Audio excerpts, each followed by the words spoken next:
Well, good afternoon, everyone, and welcome to our Star Wars panel.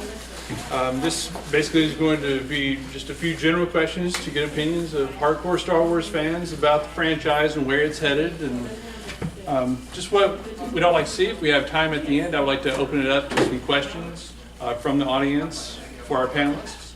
But we'll go ahead and get started. We have Mike, aka Han Solo. Give him a big round of applause. We have Will, aka Director Krennic. You might have seen him in the lobby. And then we have Sharon. This is Gallatin Public Library's own film aficionado. So says NYU. She got her degree. And so let's begin. First question.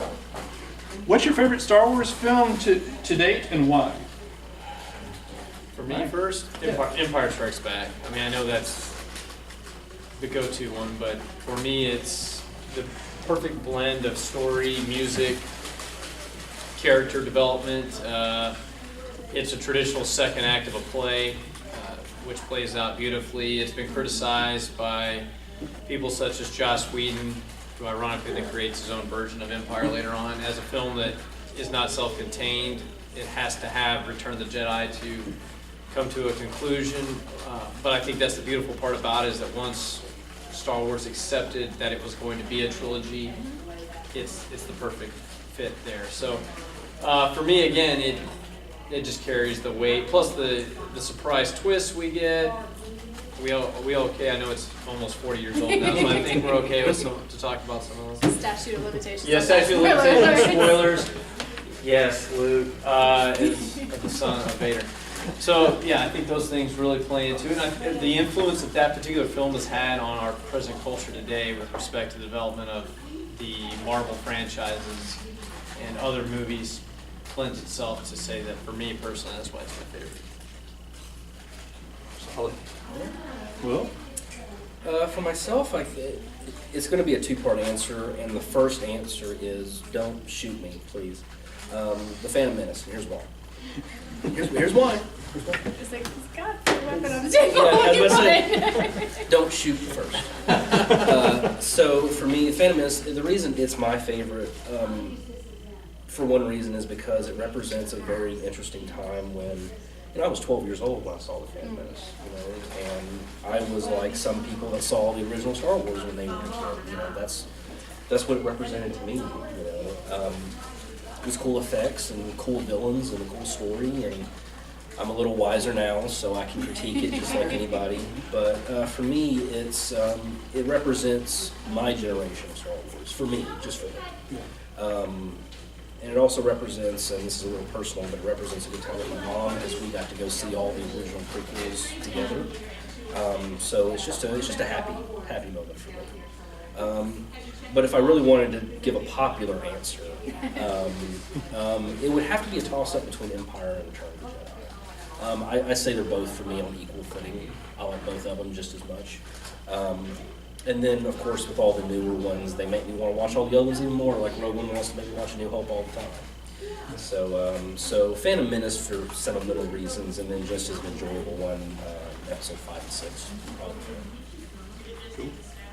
So I'm going to have to ask for what is it, the favorite or best? Because those are very different. Yeah. Your personal favorite. Personal favorite. It doesn't have to be the best. Okay. Your personal favorite. Because best, I do have to say Empire for everything that you said, basically. It is the perfect second act of an opera for everything that it encapsulates.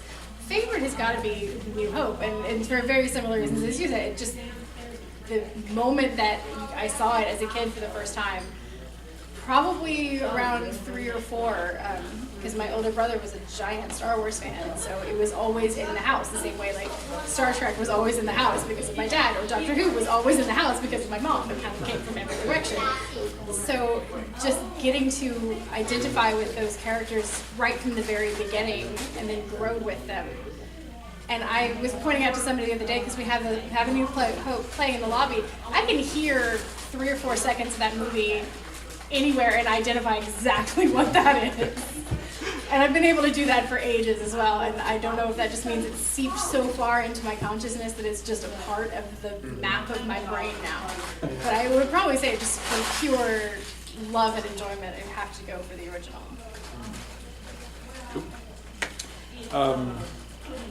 What do you think of the new trilogy so far? Mike? Boy, there's a loaded question already. I'm glad I get to be the guy that leads that off. Yeah, there's a reason I'm up this end of this You're not the only thing that shot first, buddy. I sat strategically. Exactly. I thought we might snake it.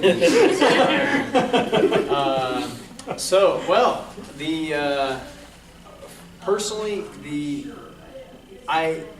I knew too much about The Force Awakens going in. I spoiled it for myself, so by watching it, I had dread. Again, we all good on this? Good, because Han's dead. And I led with a lot of dread with that film because I knew it was coming, and so I really couldn't enjoy it upon first viewing. So I had to go back a couple of times to kind of get over that for me personally. Beyond that, I think it was a wonderful opportunity for us to bring Star Wars back to another generation. I think it's reinvigorated the franchise into franchises now that could go in many different directions. That said, I don't know that it's as popular with some generations as it is with others. I think that some are holding to what we saw when we were kids versus what you see when you're 12 and Phantom Menace is yours versus someone who's now 10, 11, 12 and they're seeing it. This is theirs. Yeah, and this is theirs. So every generation will get their own version and things are different. You know, whether it be special effects, whether it be writers and what they feel is pertinent for those characters to develop into. So for me, it is not as fun for me to watch them, but I will say this, Last Jedi was shocking in so many ways, and in a good way in some respects. When Snoke dies, nobody saw that coming. So it made a lot of fun, and I think it infuriated some people because they're like, well, my fan theory is not right.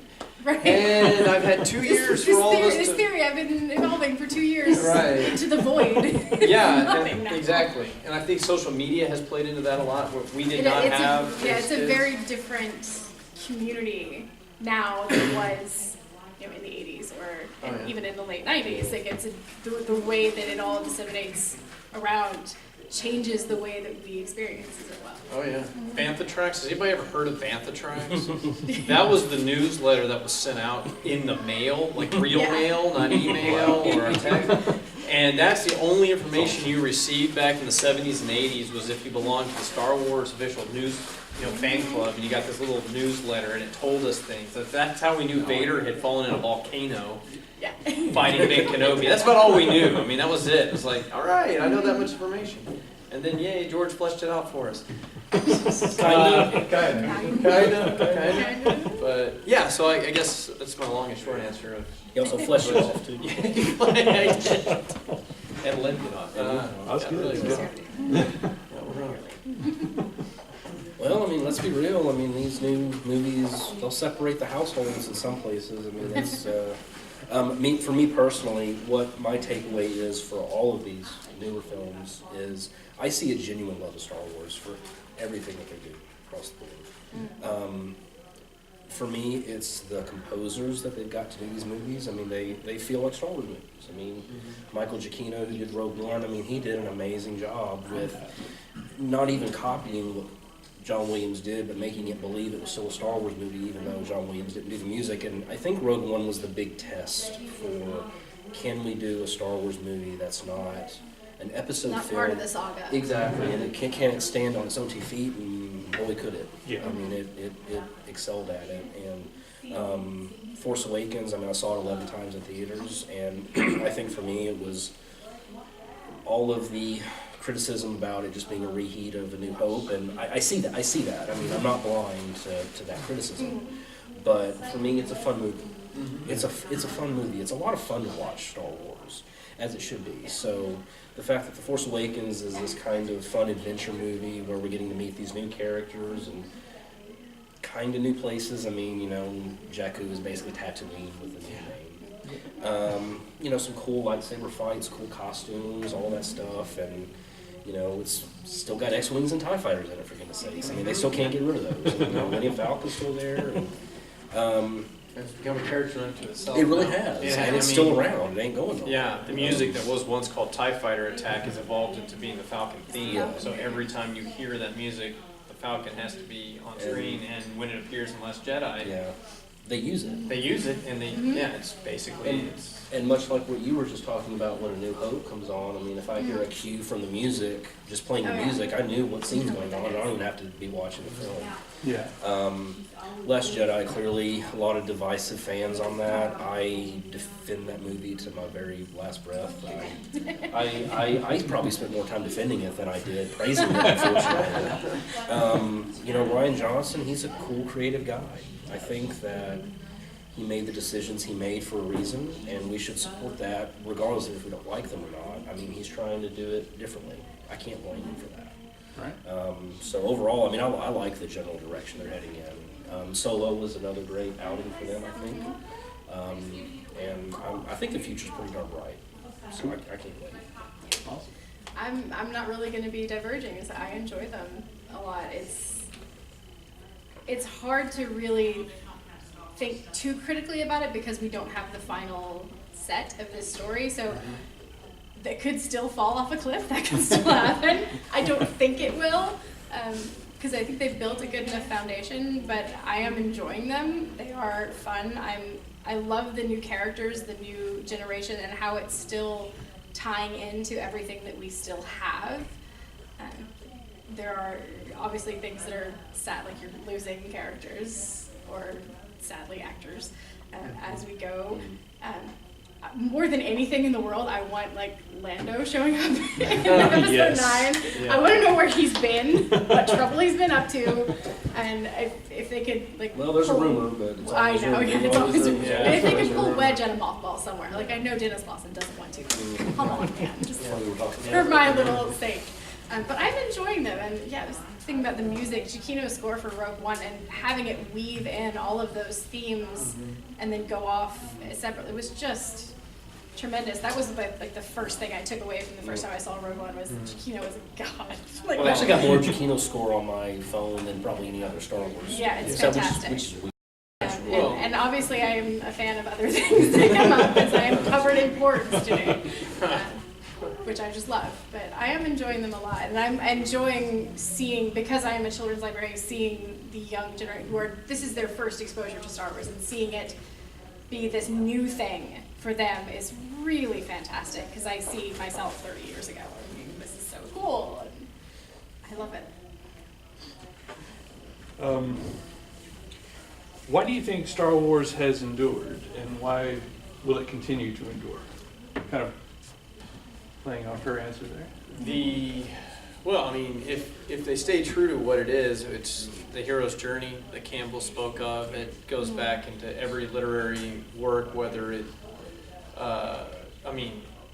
whether it be the Bible or whether it be Shakespearean works. The hero's journey is a very traditional story, and that's why it binds us. Yeah. I see what you mean. Because it's familiar to us. It's because it is in our very DNA. It's impressed on our hearts to know the story of a hero traveling through this, having a mentor, losing a mentor, whether it be your parent, your teacher, a coach, a professor, your librarian when you were a child who's sharing a story with you, whomever that person was, and then when that person leaves for whatever reason, through death, through moving in the world that we have today, where people are going to have to get up and move, and those things are familiar to us, and those stories are going to always be familiar to us. And the beauty of it is it's not exclusive to being male or female. Rey, Luke, it doesn't matter. It's because it's all of us. It's who we are. So long as they stay true to that, it's always going to be a wonderful story, and it doesn't matter if it's a reboot or a rehash. the story's eternal. So there's something to be said for just being an individual and being thrust into the unknown of your own Yes, adventure. absolutely, because at the end of the day, we are all our own adventurer, our own hero. We are, unfortunately, sometimes too much so, the egomaniacal, egotistical manner of which we are the star of our own show, but we forget that we're the co-star or simply the stage crew to somebody else's life. But nonetheless, we're all still part of that story. Kind of fitting for Han because he's definitely got that, ego.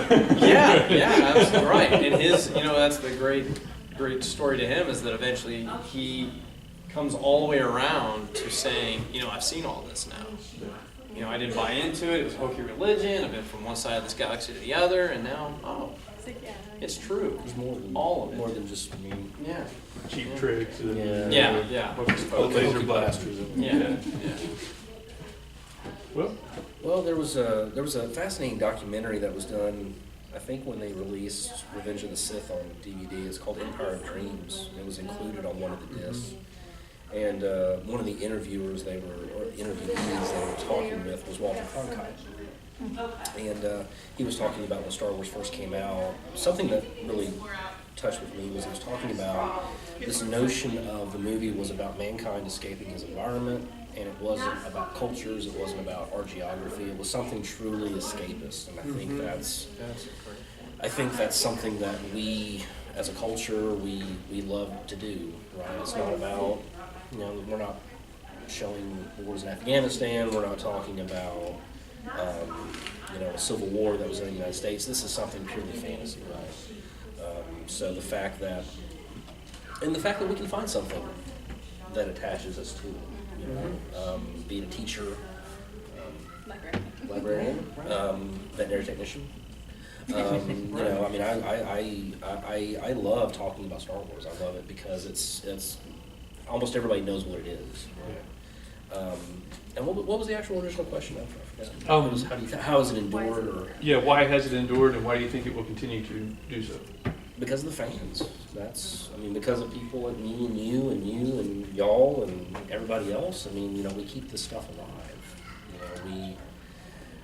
Keeping alive also doesn't imply ownership. I have to, we as fans have to be very careful as to, because I know there's been a lot of talk recently with the girl that played Rose in The Last Jedi. She had to delete social media accounts. So I think that if we endure it in a better way, that's more powerful than that. So I think that, but basically, pure fantasy.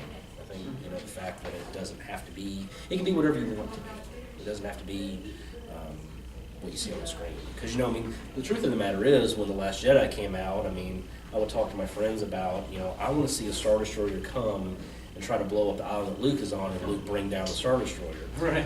Sounds cool, right? Yeah. I can play that in my head anytime I want to. Yeah. So I think that if the fan movie, fiction is for. yeah, exactly, absolutely. So I think that we as fans need to understand our imagination needs to go to work sometimes as well. So we don't always have to linger on what's on the screen. Well, kind of a detour of that. What do you think about Disney cutting off all the expanded universe stuff? I'll be real, I never kept up with the expanded universe. So. But I do know a lot of people have, and I understand why it's a very emotional period for them, because that's what 20, 30 years of material that's been written that people love, and for them, well, and of course it was considered canon at the time. It was considered canon. Lucas was saying, yeah, sure, write it. Yeah. But of course, at the same time, it's one of those situations where if they had followed that, they would have had to go off that predictable story, and people would have known. So, and they really they haven't done away with the expanding universe. They just call it something else, which It's is the Legends now. So they didn't say, hey, none of this ever happened. We're just saying it didn't happen in the film series. And they have picked some of it back and brought some Right, things they're in. pulling in, the character of Thrawn is Yes. pulled in through Rebels And Solo, good Lord, Solo pretty much delved right into the expanding universe. Yeah, they So did. Oh, yeah, They they probably right pulled into more that. from that. As, than if they you haven't ever seen did. Solo yet, we won't quite ruin that one. The spoiler limitation that one, time is closing. that's still in its bubble of window is safety. It's closing, not even yeah. done yet. So. Rapidly. Rapidly. Sure. A lot of it's been said, probably. I'm running a classic film series this summer as a lecture series for patrons. And our first film this week, talking about sci-fi, was Forbidden Planet, which you want to talk about films that had a direct impact on Star Wars.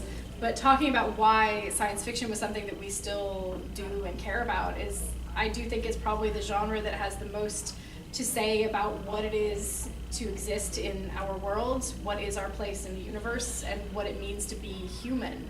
And because you said these stories, they're coded in our DNA. They are a part of every person, the hero's journey. You find it in every civilization on the planet in one way or another. And it is something that is profoundly human, however it comes. And I think that's why it's never going away, because we will continue to keep retelling the stories as it goes.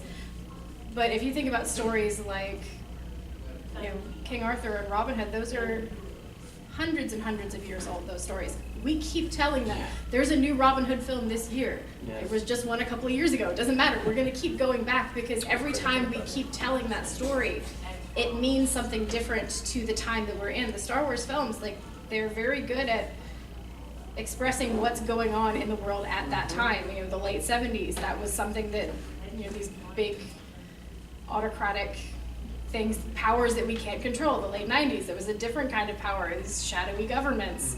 Now, what are we fearing? We're tailoring it to what we're fighting and feeling at that time, and that's going to just keep evolving. So we are going to keep telling the story and keep going back to the well, but that's what keeps it alive as well. Absolutely. The next question, what do you think is The Last Jedi that's left in the series? Do you want to switch spots? All right, I'll be nice. I'll start with Sharon. Hi, Sharon. Yeah. I'll be willing to admit I've not actually put that much thought in it, because I don't really put a lot of thought into what the titles are necessarily, because those can change at the drop of a hat depending on who's in charge. If I had to say something, I would say Rey. But I don't know if it, and even despite the whole translation thing, do we know that means singular versus plural? It could mean the both of them. That's a good point. Could mean all of them, we don't know. We could have a Buffy Summers type situation and everybody becomes a Jedi, we don't know. The vagaries of the English language, there's a lot of room to play with what The Last Jedi, what that means. Well, I never really read too much into it. I mean, if I have an opinion on the matter, it's Luke, because there's a scene in the movie where he says, "I will not be the last Jedi." So I think he was clearly the last Jedi at one point, not anymore. And just like you said, we don't really know if it's singular, plural. I mean, there's a lot of contention. I mean, with all the deep meanings Rian Johnson was going for, it could mean something other than just something in the movie. That could be something out of same reason. Off topic of Star Wars, but The Dark Knight Rises. Whenever we went to that movie, you think of, the concept of rising is different in the movie. It's not what we think of. So Nolan even put a different spin on what that concept was in that film, which I love. And so did Rian Johnson literally mean Luke was the last Jedi? Did he mean that Kylo was the last Jedi at some point? No, he's not anymore. Is it Rey? Is it that little kid with the broom? Is it a little or Leia. Or Leia? I mean, it's. But I think that's one of the good things about these films and the directors is that, man, they leave it up for so much interpretation. Again, it's like I just said at the last question, just it can be whatever you want it to be. I still don't know who the Phantom Menace was. I'm assuming it's Anakin, but I could be wrong. So, I mean, let's be real. Attack of the Clones, we know what the title means. That was pretty specific. Revenge of the Sith, I still, for the life of me, don't know who the Phantom Menace is. So if Lucas can answer that one, At that point, it would be Palpatine, because he's the invisible hand who is manipulating everything in the background. Well, if you want to get deeper than that, my friend, we could say that's Jar Jar. He did kind of call for the vote of no confidence. Yeah, we could. But he got it in the end, real. If you read into some of the new canonical books, it's in the Chuck Wendig series. It's sort of revealed that he's now hanging around Naboo, basically like a clown in a village square now. Yeah, like nobody will talk to him anymore. So basically, like he wasn't fit. Yeah. Basically. So nothing changed. But now just above ground. Just above ground. Oh, that's fun. What? Yeah, remember, we skipped you. Yeah, that's good. I would say it's plural, and Luke has come full circle back to a hopeful self at the end and recognizes the fact that the Jedi must continue. And whether it be Rey or Kylo or whomever, we know that at the end when we see the children being told the story of Luke and then drawing the broom to his own hand, we know that there's at least 4 sensitive children and people out there who have yet to develop their. Which is interesting. And I love the fact that they developed that, because that's something I understand. Being a Jedi is not by birth. Mm-hmm. It's totally just people Random. are random. Yeah. Yeah. I love that they introduced that at the beginning. So yeah, and so then so I think that's what it has is that opportunity for Luke to come back to the self that everybody wanted him to be throughout the film, rather than the broken person that he had become. Or if you even view him as broken, he, in his mind, he's not broken. He's simply trying to fix something that is broken by withdrawing himself out of society and allowing it to move on without. But regardless of that fact, I think The Last Jedi is indicative of the plurality. So. Kind of steering into where all this is headed, what about the prophecies that will bring balance to the Force? Do you think they're going to actually resolve it, since it wasn't Anakin and it may not be Luke? And what exactly? I guess Thanos will just come in and Problem bring all balance. He'll bring balance. We'll bring it 50-50, baby. Yeah. Just stroll through the Magic Kingdom. Yes, right. Balance to the. Yeah. Who wants that one? What was the question again? I'm sorry. Oh, The question about the balance of the Force. yeah, like how do you think that will be answered, or is it going to be answered, or? I think the fallacy in that is assuming that balance is permanent. Yeah. Mm-hmm. It changes all the time, right? Yeah. I mean, that's, But to say that it wasn't Anakin because there was balance at one point, but that's not going to stay forever. Right. Because then there's no more story. Yeah. Yeah. That it's a pendulum. It's going to keep moving. Mm-hmm. That's not to say that they're not incorporating that element of the story, but it's just not the end all. It's always going to end with, okay, everybody's happy, the end. No more Star Wars ever. Right. We're done. So do you think that the Jedi were fools to be as dogmatic as they were in the prequel trilogy? And what are your thoughts on them possibly being, the bad guys of it, where they, were the only one on the side of that balance, and then they, just kind of stayed there? Well, good guys never do things that are purely good, and clearly good bad guys never do things that are purely evil. What they think they're doing is right. I mean, that distinction could be made. The good villain always thinks that they're doing the right thing. Well, I mean, even Nazis clearly were wrong in doing what they were doing, but they clearly believed it was they believed it was justified. right. It's justified, Well, right. There's, Through their their moral belief versus the standard ethical belief. Yeah. There's I would credit the reason one of my favorite villains is because I don't think he's a bad guy at heart. I think he wants to affect change in some way, but he doesn't know how to express it other than apparently mass genocide. But no, I think the issue of the Force, the Jedi being duped into the dogmatic belief that they were,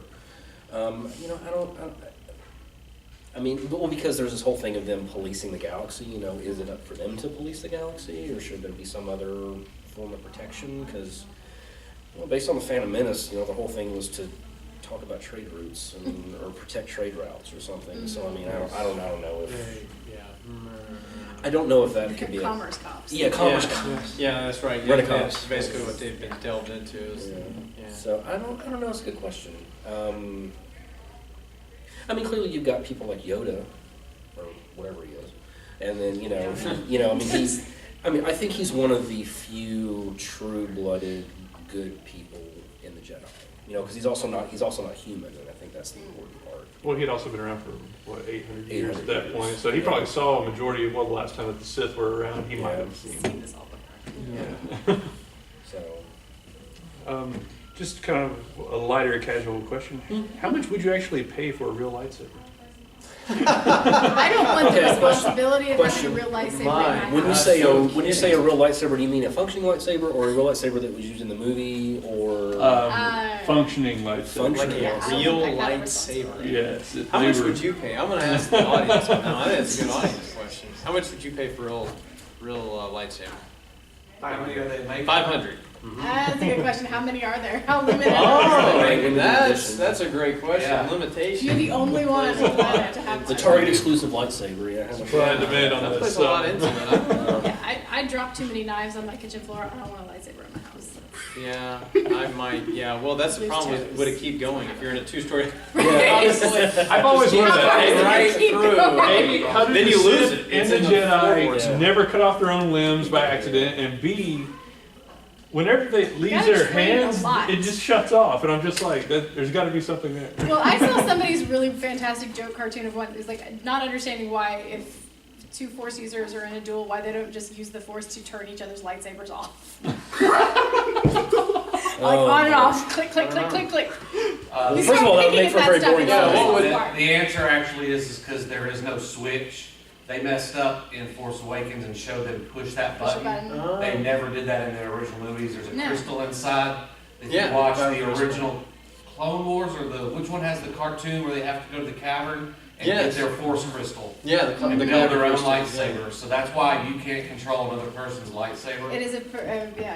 And so in Force Awakens, that you can look that exact question up and you'll find forums of people screaming because he pushes the Look up button any question. and Rey does Lots of it people and they screaming. do it too. Yeah. So I was going to say in The Last Jedi, whenever she Yeah, gets they Kylo, they grab it couldn't because that button was originally the flash release for the flash dome from where that was a handle for an old camera. Yeah. And you push that in for that dish to get popped in. So it's not an actual button. Yeah. And so when they did that, that threw everything off. Well, yeah, But and yes. Wrench in the works. And that causes a lot of I don't think I would pay money for a real lightsaber. Can I charge people to come see my new lightsaber? yeah, You that's know a what great you're question. doing. If that's the case, thousands. Yeah, because you'll make it all back. Yeah. Come see my. Just go refinance your house, get a loan. Yeah, the waiver. Well, it's Like, just a what kind of waiver. policy It's are like you a gonna- waiver, like anything else. It's like Sign it. instead of going to like the shooting range, you're going to the saber range or whatever it is to be, and you go wave it Set up around. Rico locks and let Right. people go through. Yeah. Well, yeah, there we went.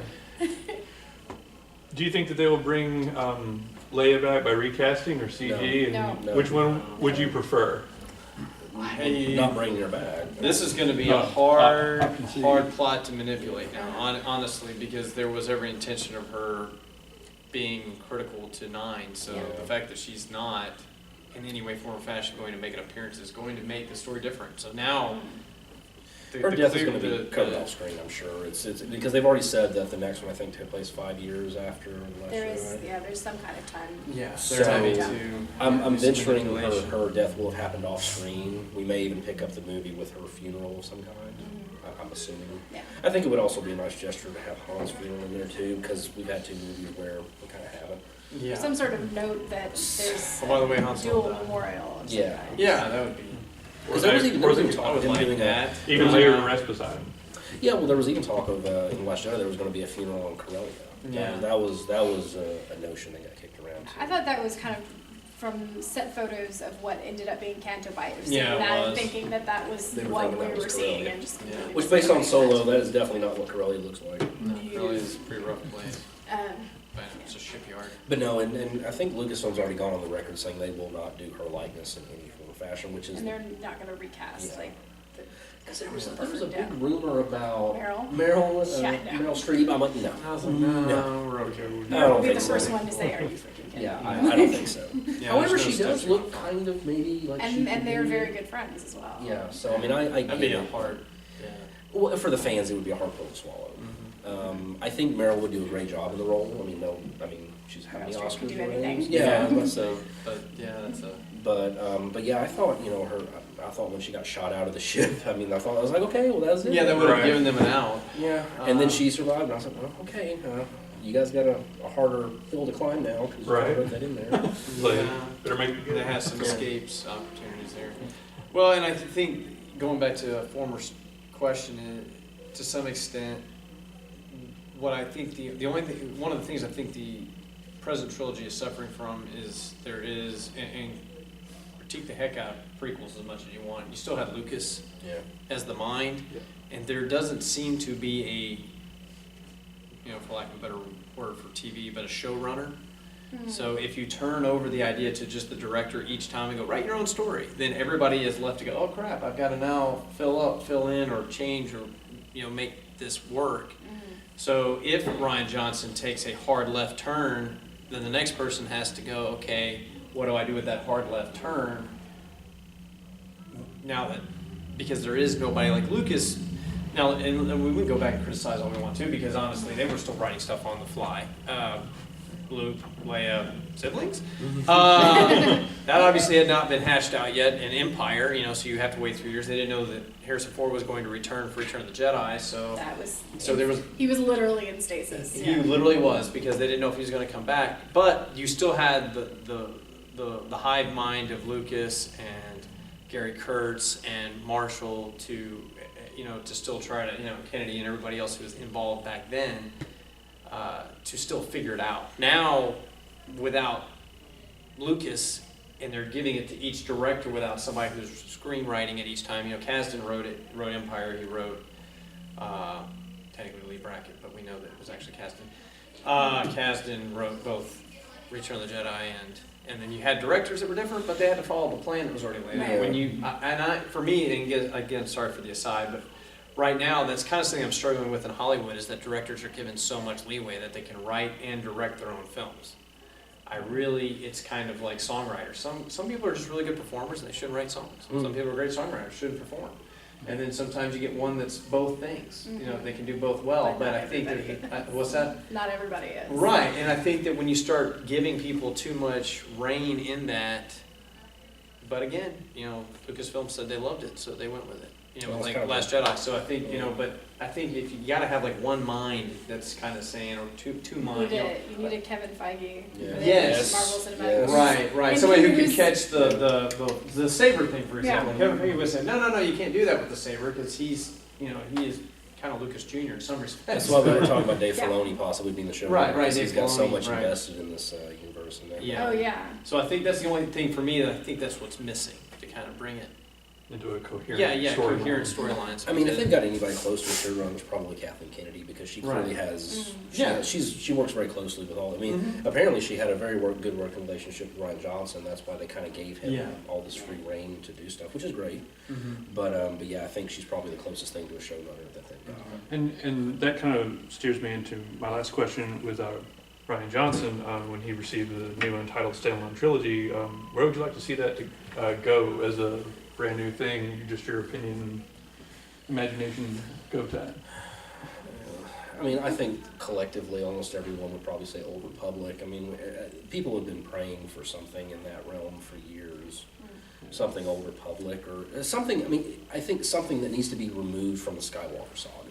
Yes. Bottom line. The Skywalker saga has been great, but we now have 9 films devoted to that storyline. I would say if they move forward or backwards, I don't think there's a problem with saying, like if they move forward, I think they should still say things like, well, Luke Skywalker in his time or something like that. Like you can mention it because I think they're going to be integral to the galaxy, but I think they need to, and here's my belief that once we get episode 9, I think that will open the door for a lot more fresher, newer ideas. In terms of where I'd like to see it go, I mean, I'm a Star Wars fan. I really don't care. It's really, I'm there no matter what. I mean, I'm really hesitant of where they're taking this the supposed Obi-Wan movie. I really don't want a movie on Tatooine. I think it's going to be the most boring idea. Just you ever seen Community? Bottle episode. Bottle episode. That's what it feels like. We're just going to be trapped on, trapped on Tatooine. Yeah, we got a bottle episode. The comics covered so much of that in some way. Of him just a lot of sitting around and being like, if there was any, if you thought Solo was too much information of something you didn't need to know, this would really be even less. This would be overkill. Yeah, there's even less story here to go with. Well, and now they're doing a Boba Fett movie, supposedly. James Mangold is writing it, directing it. Honestly, it shouldn't be an origin movie. It should just be Boba Fett doing what he does. Nobody really cares about baby Boba Fett getting the helmet. You really don't. Yeah. Just like if they did a Darth Maul movie, we were talking about this out there, like, I would just want Darth Maul doing what he does. I don't need to see him as a young Zap rat getting snatched up by Sidious. And I would say this, though. I would like, if they do a Darth Maul, I wouldn't mind if they started him off with the training, because we've never seen a Sith train. We've seen Jedi train, we've never seen Sith train. From what I understand with him, like basically as a young child, he was beaten and just ruthlessly abused and almost By tortured. Sidious really abused him, and that would be a very interesting story point. I mean, that's culturally relevant nowadays. Yeah. I mean, physical abuse, spousal, all that abuse stuff, and the whole suicidality thing nowadays. I mean, I think that'd be a great story. I mean, that's relevant in today's time, and that's just on a red tattooed alien that is going to kill some people in the future. But I think that would be very. I mean, implementing little themes like that makes the film so much better than they should be. Yeah. But yeah, in terms of where they can take it anywhere. Yeah, I think I'm going to be on board for wherever they go. I mean, I've been around this far. I'm going to probably stick around till the very end. So, but I think almost everybody would probably say something Old Republic, kind of stuff that predates, because it's such a different time period than what we're used to. It's just ancient, an ancient galaxy basically. I mean, I'd like to see the Jedi when they had the battery packs. I mean, that would have been an interesting idea. Yes, Jedi's had battery packs. Mike? What I'll say, what I liked about Solo is there were no Jedi in it. I know I'm probably like the one guy who says that, but in all honesty, I also like watching some on YouTube when they'll do supercuts of like the Return of the Jedi Death Star, and it's only the space battle. Yeah. I'll just watch that. I get what's going on, in Endor, Right. and I just like that. Sometimes I'm okay without having all of the Jedi overtone to it. So Yeah, we could go I from this enjoyed without a that lightsaber going off. yeah. So I enjoyed watching Solo in a lot of ways just because it was one of those side stories.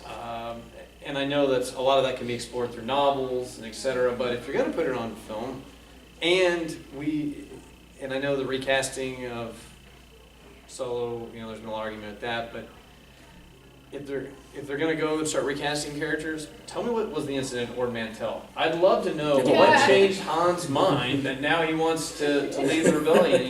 That'd be just a fun story for me to watch. I'd sit for an hour and a half to watch that. I mean, is it going to make $200 trillion? No, but I'll pay to watch it. It's not an origin story; it's just a side story. I love the book by Zahn, Scoundrels, which is that was a wonderful one. It's basically Ocean's 11, but it's with Lando and Han and Chewie and all these others that they bring. I'd watch that. Or, of course, they've already remade it recently, but if you did the bounty hunters as the Magnificent Seven, and they get hired into this thing, and all of a sudden they've got to actually have what we talked about. Are they just paid, or they do things sometimes with an ethical twist to it?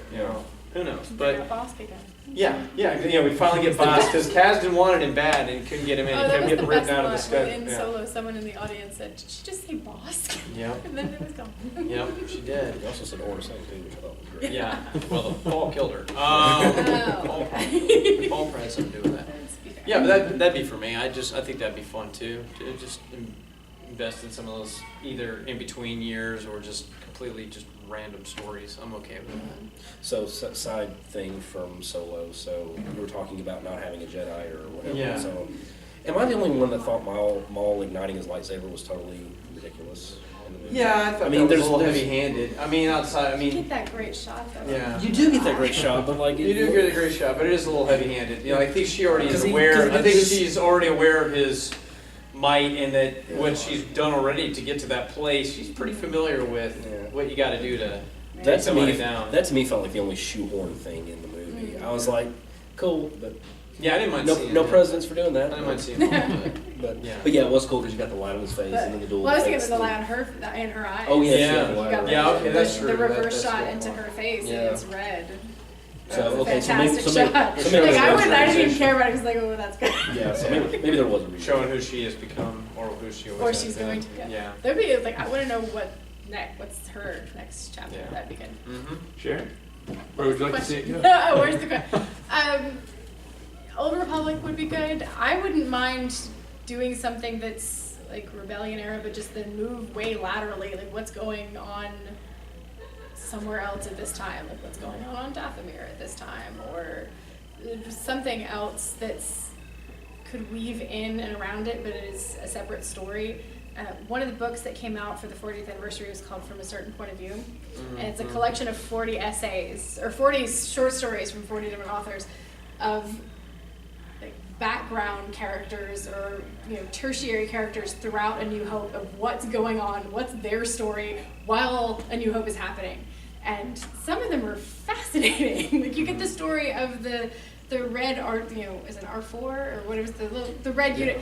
R5D4. The R5D4, thank you. Who may or may not have been force sensitive, and like why did he blow himself intentionally so that R2 could go through? Or you get the Dianoga story from the test. All these little side stories that then just create this completely three-dimensional thing that was fascinating. Like you could just pick out one random character who's in the background. The guy with the ice cream maker on Bespin. What is his job? Like, little things like that would be like he was clutching that thing for dear life.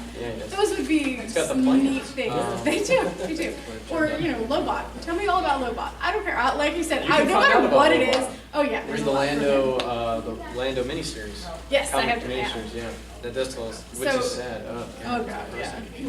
So again, whatever it is they do, I'll watch it. I'll watch it. I'll read it. I'll do it. It's fine. Anywhere you want to go. Well, those are all the questions that I have. Do any of the audience members have any questions for the panel? Vader. Nope. Relax and finally. Cool it down. Cooling down. You got to breathe. For real. All right. Well, I would like to thank our panelists, Mike, Will, Sharon, for being here.